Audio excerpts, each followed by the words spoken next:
เอาเบิ่งไปเถอะเนาะไว้ดีเนาะคักกำลัง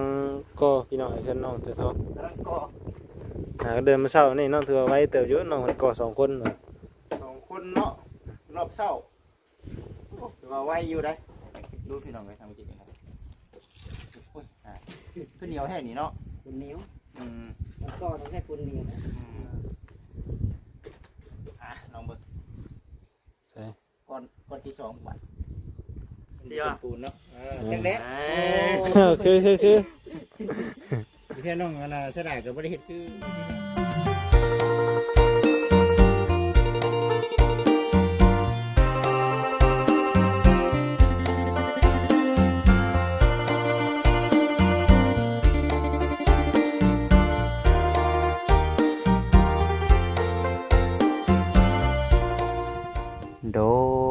โดยกับทักทายสบายดีเด้อกับสบายดีสวัสดีพ่อแม่พี่น้อง FC เบิดสุขูสู่คนเด้อพ่อแม่พี่น้องเด้อยินดีต้อนรับเข้าสู่ช่องของเบาจิตอุตุมพรคือเก่าอีกเช่นเคยตอนนี้เวลานี้เนาะทางจิตเองพา FC มาอัปเดตเรื่องสารนั้นเป็นของทางน้องถุยทองเพิ่นคือเอาอันนาบกเอาปูนเอาไม้เนาะหลายๆอย่างหลายๆแนวเย็บเสียเนาะถือว่าหลายพอสมควรเนาะในเรื่องอุปกรณ์ของทางน้องถือทองเมื่อวานนี่พี่น้องเลยกับน้องๆเพิ่นเนาะเบิ่งนี่คือพากันก่อได้เบิ่งนี่เนาะถือว่าโอ้ยเนาะอยากเฮ็ดแต่หึงแล้วนี่ซั่น อยากเฮ็ดแต่หึงแล้วนี่ก็ขึ้นเพียงแอวแล้วมั้งเนาะมื้อนี้สิเทคานพุ่นเริ่มจากพี่น้องบัดนี้ก็ได้ก็ขึ้นบอนสิเทคานได้นี่เนาะไปสั่น FC จังไดก็ได้เดี๋ยวเพิ่นจะเองสิพาพี่น้อง FC ทั้งแม่เพิ่นพร้อมเนาะไปเบิ่งไปชมนำกัน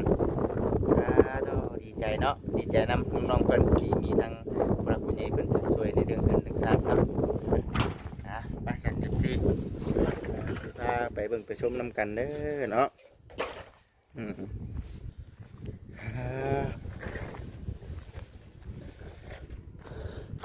เละเนาะแดดจ้าพี่น้องเลย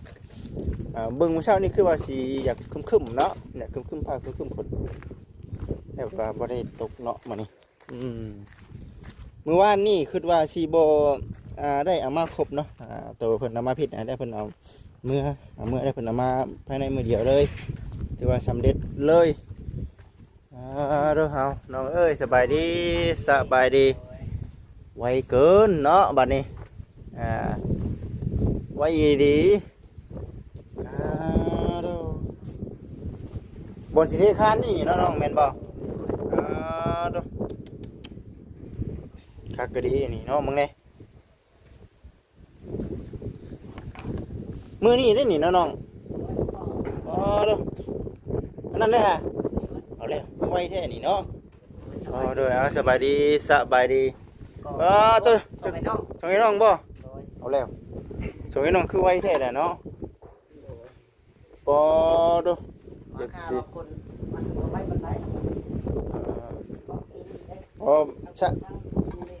ทั้งขนบล็อกทั้งผสมปูนทั้งอนาก็เนาะตัวไวตัวนี้ได้สะเช็ดได้ตัวนี้แม่ตัวนี้บ่เทตัวนี้ซื้อบ่คานมันนั่นเนาะคานมันบินออกใช่คนตีตรงนี้เดียวก็ออกเลยแม่นบ่แม่นบ่รถขึ้นบ่อยู่นี่รถมันเหยียบเนาะรถเหยียบเนาะโยให้ไปทางไหนสังเกตข้าวเวียกบ่โดยงานดองหลายเนาะช่วงนี้เนาะ มาสูงเป็นเคยเพิ่น ต้องไปเนาะ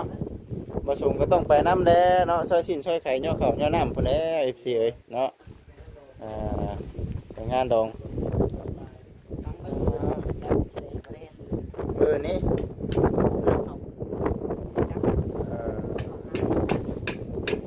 ค คือเฮานี่บ่ น้องเลย น้องเองคือเจ้าว่าสิได้หยุดแม่นบ่ เดี๋ยวมันน้องไปท้องไปจะได้เข้าอีก อ๋อฮะดีแล้วซั่นเนาะเว้าบอกไว้ก่อนเนาะพุ่นบ่าวเสียงหน้าสบายดีสบายดีเอา มาดีเด้อน้องใส่ละ สบายดี อ๋อบ่ได้ก็คือมือนี่คือสิได้ พี่น้องเนาะมาเป็นมือกล้องทางไปกินเพิ่นแล้วก็ พอดีเลยทำทางวัชิริงกับปืนกับไปอะไรคือกันเนาะไปงาน นั่นดอง งาน โอ้ยอยู่หรอก ดอง งานดองพี่น้องเอ้ยเนาะนี่เป็น ก็เคยอยู่หักจักได้เคยกับเพิ่นบ่ได้ใช้เนาะ อืม เคยบ่ได้ใช้บัดนี้ ปัญหาผู้เขียนสิติ เพิ่นหาผู้แคนได้ก็เอารถอันน่ะเกซอยเด้อว่าซั่นนะ แฮ่เคย จังหวะ แฮ่เจ้าสาวบ่ จังหวะตัวนี้ เจ้าสาวเดือนลูก อืม เจ้าสาวเดือนลูกเคยเนาะ ช่วยชิดช่วยไข่ได้บ่สินะ แม่นๆเอาเบิ่งไปเถอะเนาะ อ๋อไว้ดีเนาะคัก กำลังก็พี่น้องไอ้เพิ่นน้องเตอทอง ๆแล้วก็ หาก็เดินมาเช้านี่น้องถือว่าไว้เติบอยู่น้องมันก่อสองคนว่ะ สองคนเนาะรอบเช้าถือว่าไว้อยู่ได้ ได้พักอยู่บ่น้องไสดาได้พักก่อนอยู่บ่วะก็เช้ามานี่เออ นะครับเลยเนาะ เอาสู้ๆเนาะสู้ รถ3 2นาที ๆถือว่าบงกบก็มาเรียบร้อยเนาะปูน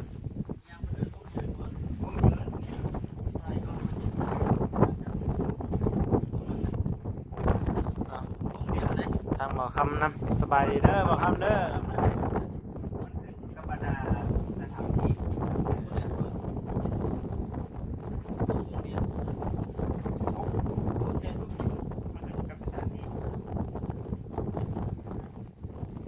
เอามาอยู่ห้องนี้เนาะเห็นนักบินของเคยเบิ่งเขียนมาให้ครับอยู่แถวบ้านเฮาพุ่นมันก็สิต่างอีก แต่แถวบ้านเฮาน่ะแพงกว่าบ่โดนนั่น แถ แหละ วนี้มันจะแพงเด้ แถวนี้แพง แพง เอ เนี่ย อ แถวบ้านเฮามันก็เดียวกับพุ่นแล้วพุ่น10 บาทพุ่นเนาะ จะอยู่ชื่ออยู่ห้านนี่มาติ เนาะกับค่ามันชงแน่ เพลงกันยังเพลงค่าเพิ่นส่งเนาะ ชงพร้อม ไก่พร้อมเนาะ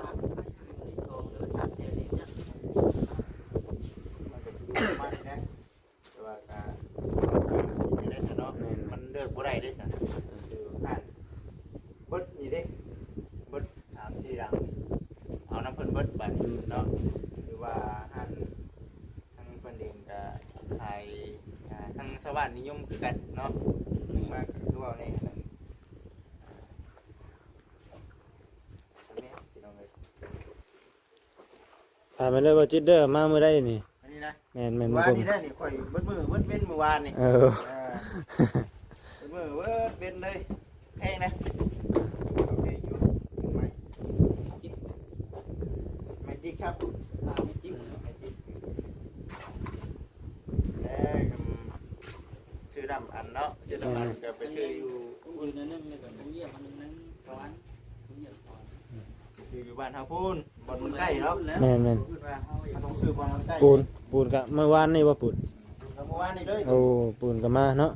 บอกกับเมื่อวาน บอกกับเมื่อวานนี่ แห่กับเมื่อวาน แอยู่เมื่อวานนี่ เห็นอยู่ในคลิปเพิ่นเมื่อวานนี่พี่น้องเอ้ยเนาะบ่ได้มานํเพิ่นพี่น้องเอ้ยเพิ่นมาคนเดียวว่าจิตเมื่อวานนี่โอ้แม่น แล้วมาเนาะคุณก็ต้องมันเดียวเลยเนาะถ้าคุณโบกเราต้องเติมมันปะ ต้องตูนปูนใช้ แล้ว เนาะ ใช่มันตื่มบ่คำต้อง พิจารณาเบิ่งเจ้า หน้าก่อน แม่น ดีได้เนาะ ทีมือได้ก่ออีกก็มีเยอะ เป็นอยู่บ่เนาะแม่นอันลุกไปจักลุกกลางไปจักก็ สื่อคืองูลอยไว้เนาะ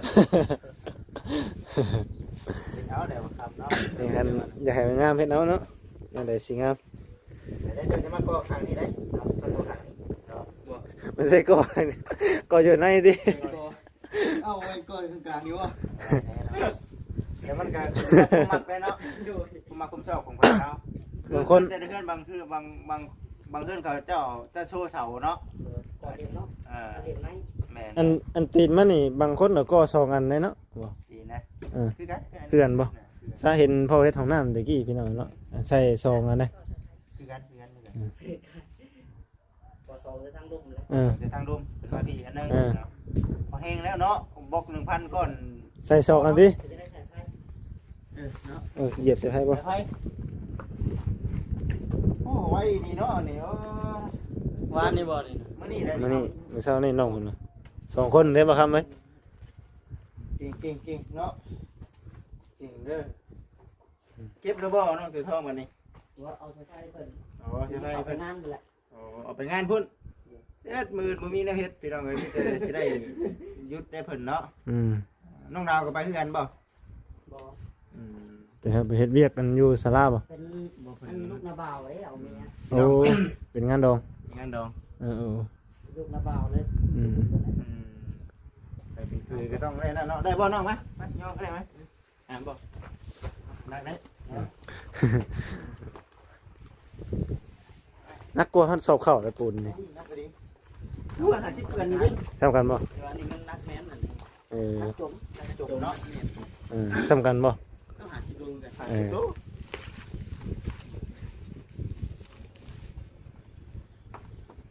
สิมัง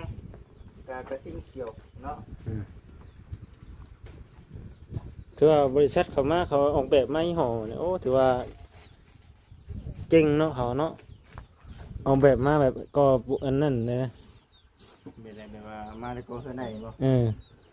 เขาหู้เลย เขาคิดได้ให้คนชื่อได้เจ้าก็ได้ ตัวบริษัทเขา เขาก็บ่เบาหรอกดีเลยนี่คือทองเนาะ ตัวมือนี่ถือว่าได้โจ้ไอ้น้องบ่มือนี่ โจคือกันเนาะ ตัวโจ้เบี้ยงมือเนาะ ว่าเฮเขายังไม่ทันได้ใช้นอกจากว่าเทค่าเนาะเทค่าเล็กเช่นนี่เอาแบบง่ายๆเลยนี่เนาะอันนี้คืออยู่ในสูตรของน้องคิดว่าจะได้มัดน้องว่าง่ายในการที่นะการเองเป็นบ่เฮ็ดได้นี่คือตัดคุ้งนะบ่นี่คุ้งนี่รถเนาะเป็นบ่เบิ่งเอาบ่คำว่าเฮ็ดเองนะมันต้องมัดได้มันต้องมัดได้เนาะมัดนวดมันอย่าง อ่ะบ่ครับจะยับไปอีกนี่บ่จะยับไปอีก คัดดูสิจังอันนี่เด็กนี่ ประมาณ2 เซน 2เซนบ่ อืม เด็ก2เซน 2 เซน แล้วก็มัดเนาะแม่นบ่ ถึงวัดลม มัดทั้งมัด อื ลุม ม แล้วก็ตี อั ไม่ นนี้ แตก อันนี้สิเทคานได้เนาะ แม่ มันบ่มีผู้ชายอยู่ในใส่เด็กบ่สิ โอ้ เลย อืม คำใส่โป้นี่เนาะมัน ออกก็ได้คือกัน เดี๋ยวมันชาเนาะ มันมันรวยกันอีกเป็นชิ้นใหญ่ อ๋อมันไงเนาะแม่นบ่ หรือว่าเฮ็ดปอกกันก็ได้ โปกไปเปนเลยดิ เนาะปอกมันเป็นตะขอนะปอกตะขอ โปกตะคอ อืม แต่ว่าแต่เฮ็ดเป็นนี่มันก็ได้อยู่เนาะ เฮือนน้องสลาบ่ได้เฮ็ดแบบนี้บ่ตอนน่ะ คือกัน คือกันสุบ้านแต่เพื่อนเพิ่นนะพี่น้องเอ้ย อืม คือกันแต่เพื่อน อืม บางคนเพิ่นก็ไปคือน้องเพิ่นว่าแหละขนาดตะคอแหละ เออ มัดเด็กปอกตะคอ ใส่มันก็คือกันนั่นแหละจะเห็นชิ้นเนี่ยเหมือนกัน คือนี่คือกันเนาะแล้วก็เจาะนี่เนาะน้องเจาะนี่ เล็กเอายึดนั่น2 เซน แหม่สูตรเพิ่นเนาะประเทศอื่นก็จะก่ออยู่แต่ว่าบ่มีแนวสิก่อเนาะลองไปถึงเบิ่งลองเบิ่งเป็นจังซี่เดี๋ยวเคยเห็นห้องน้ำบ่ ไปก่อของน้ำ ไปเห็นในห้องน้ำดิ สองแม่น้องนั่นแหละงูมันจะเท้าแต่ข้าวตะกี้คนละงูมันเท้าด้วยกันแล้วเราบ่เคยมีประสบการณ์หยังเลยเนาะ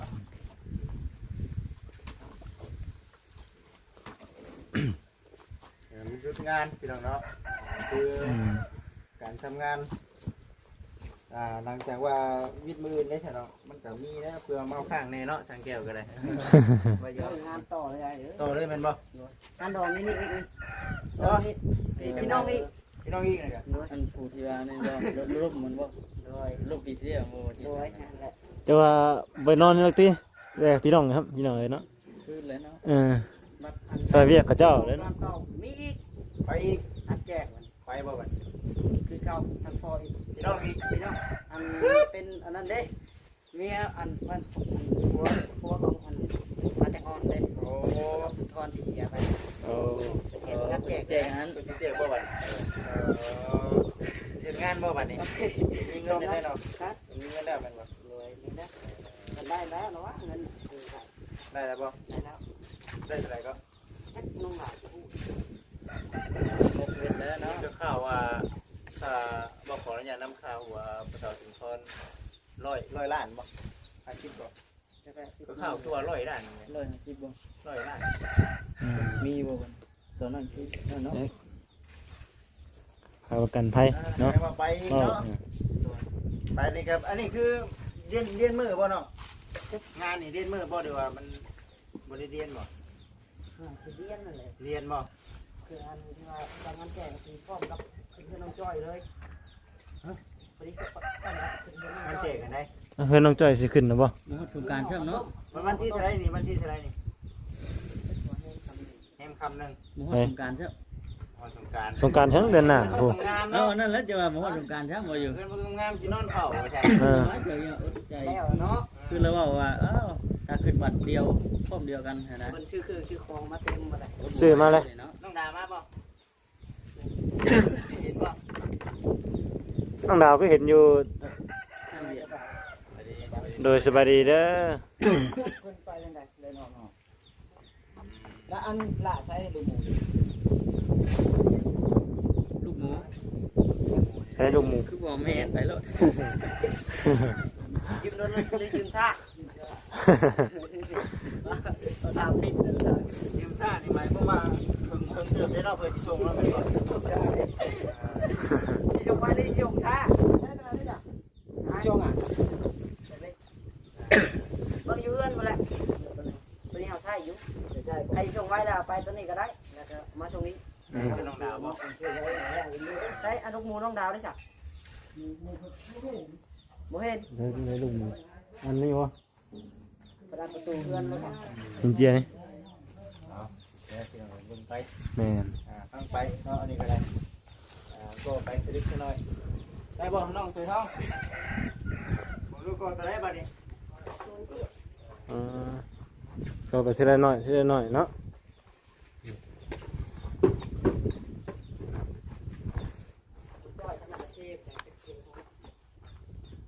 ใช่ก็ดีมันจ่อยกันเนาะ ใส่เดียว แม่จะหูเพิ่นเนาะ ให้น้องจ้อยเทพื้นของน้ำบ่เทยัง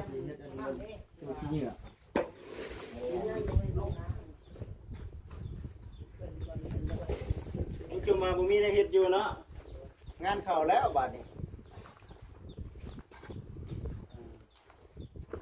เนาะใส่เครื่องเล็กเพิ่นเนาะคือละ2เซนเซนเท่าไหร่ก่อน6เมตรบ่น่าจะเป็น6เมตรเด้อบ่จิบ่ เช่นน่ะเป็นนะทั้งน้องเองว่ารู้ทั้งเจ้าเอามาบ่ แม่น สี่หกแปด เป็นแม่ขึ้นแหละว่าสินะ ประมาณ8 เป็นแม่ตะ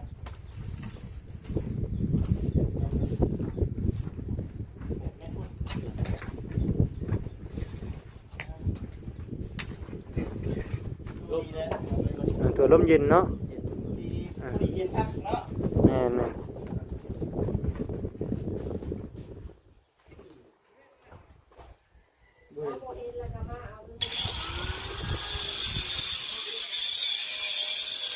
ทางน้องหน้าก็กลุ่มอยู่เนาะพี่น้องเอ้ย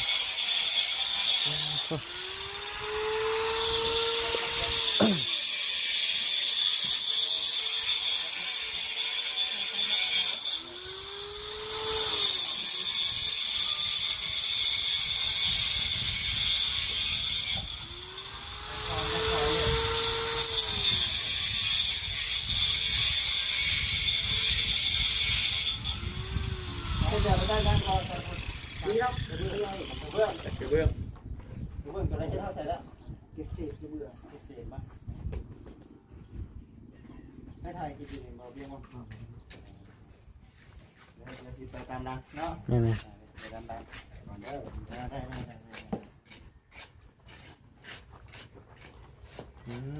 เห็นบ่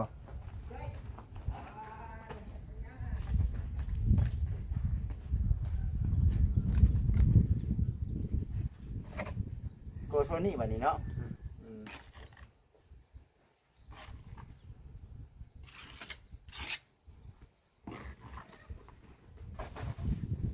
เสียงมีจานเนาะบ่ลองบ่ลองลองให้บ่ทำมาได้ลองเนาะมีแบบว่าเพิ่นอยากขนาด อ้าว อยากรอเนาะต้ ลองบ่ทิศเพื่อนน้องใส่ท้องเป็นหยังเนาะ เอ เดี๋ยวเป็นนักโจ้เดี๋ยวเนาะ เป็นหยังเนาะเอาพี่น้องเอ้ยเนาะมาหยอกก็หัวกันพี่น้องเอ้ย ก็เบิ่งเอาน้องเพิ่นเฮ็ดเด้มันนั่นนี่ มัดข้อเช้าแล้วกัน มันอ้อมเสาให้มันดูข้างนอกแม่นบ่ต้องเฮ็ด เบิ่งมัดทั้งหมดบ่ซึ่ง เดี๋ยวว่าอันนี้เฮาอาศัยตัวนี้เนาะ เอาง่ายๆคือเอานี่เป็นอาจารย์เท่านั้น เป็นรักจนให้ เป็นรัก บัดนี้ไอ้ต้องไปพูดเนาะบัดนี้พี่ว่า เอา พี่ ไป ว่า ก็ได้ตัวนี้ มันต้องสลับกันว่ากับสั่นกับตัวนั้น พอมีพูดนำเนาะ สลับกัน คือ ดี บ่ กว่า นี่เนาะคือสิบ่มันคือบ่เคยเห็นเนาะ บ่ให้อยู่ครับ เนาะอยู่ข้างนั้นเด้นี่เนาะ ไม่ใช่ตาปูเลย เอาใส่ตัวนี้ก่อน ตัวเครื่องนี้ แน่นอนยังเกี่ยวกับชาได้ก็บ่เป็นหยังเนาะ โดยตาม ใจเย็นบางทีบัดอยู่เฮือนบัดขึ้นอยากก็นั่นได้ใช่ ก็ คืออยากก็มีแผนไว้จากดูพี่น้องไปทำกิจครับขึ้นเหนียวแค่นี้เนาะ ปุ่นนิ้วมันก็ต้องใช้ปุ่นนิ้วติดจางบัดจะระเบิดปุ๊บอย่ามันติดอยู่วันไหน ตะกี้เพิ่นเคยสอนข่อยเฮ็ดบ่ได้ก็เห็นป้า มันนี่บ่น้องมันคือเหนียวข้างนอกเหนียวข้างนี้นี่เนาะ ทั้งหลายตื่นเล่นมันยักแล้วอีก เดี๋ยวมันเหลวนะแม่ต้องตืมนะต้องตืมปูนเนาะ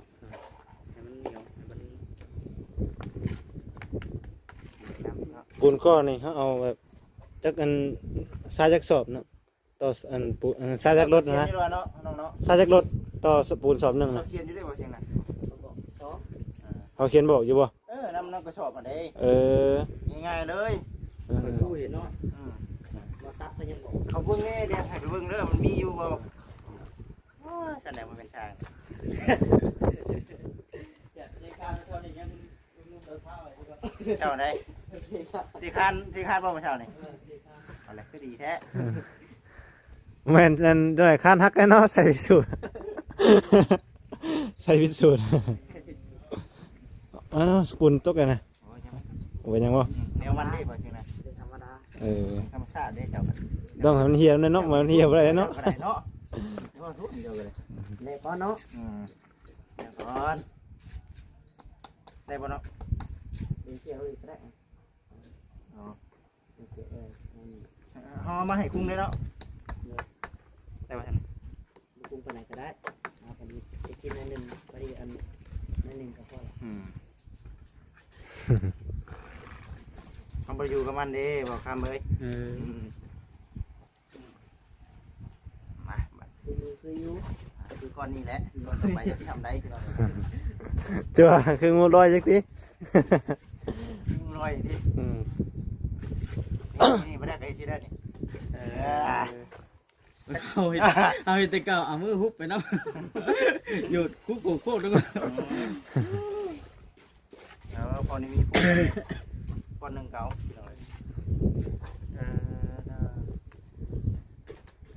ลองเบิ่งก้อนที่สองบาท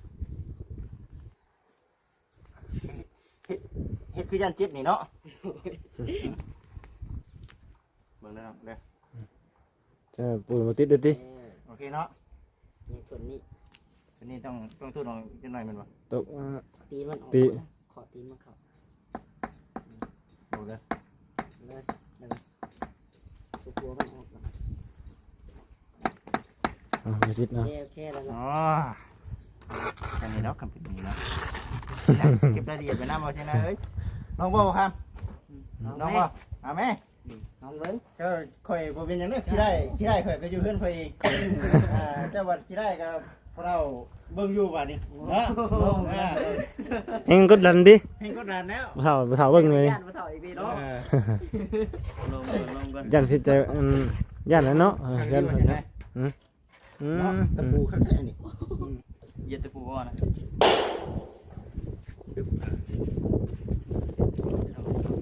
ลองเถอะบ่ได้ ลองว่า ลองเนาะ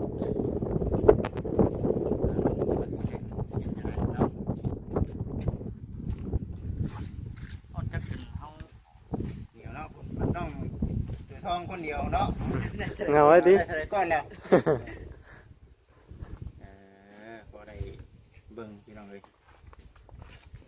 ถ้ามันเดินกันบ่เป็นหยังบ่น้องนี่บล็อกเป็นน้ำบล็อกเลยเนาะ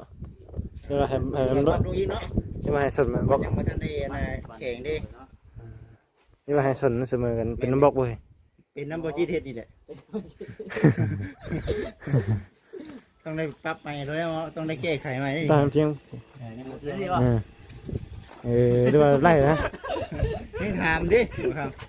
ยังไม่ได้อยู่ผมว่ายังไม่ได้ เอาได้แล้ว ได้ป่ะแต่ยังว่ากันเนาะมาเลยกันแต่ขึ้นมาลุ่งมาเลยเนาะเหนียวคักดีน้องคนดีปูนเนาะจังเด็ด คือ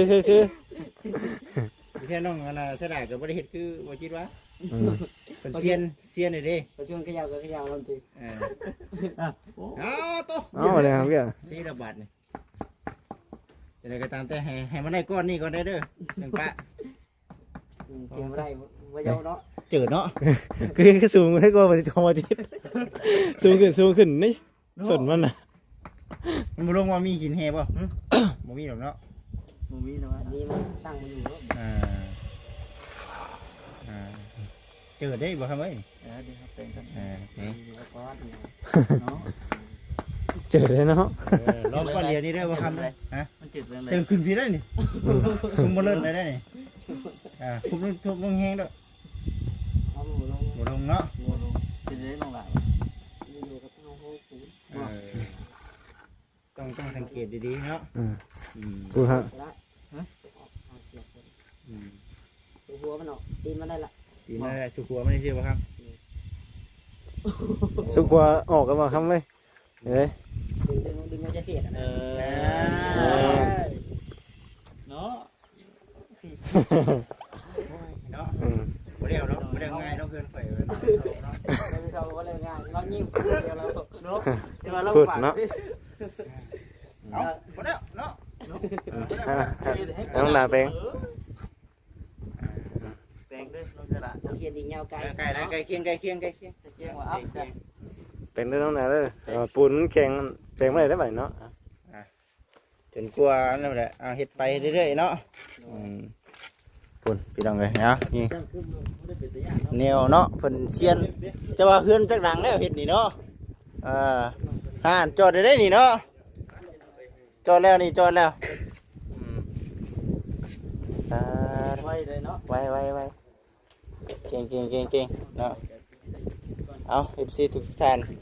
เดี๋ยววันนี้เดี๋ยวจะได้จบคลิปก่อนมีแต่ว่าน้องๆเก่งหลายเนาะพากันเฮ็ดส่งให้น้องก็สิแล้วเลยนะ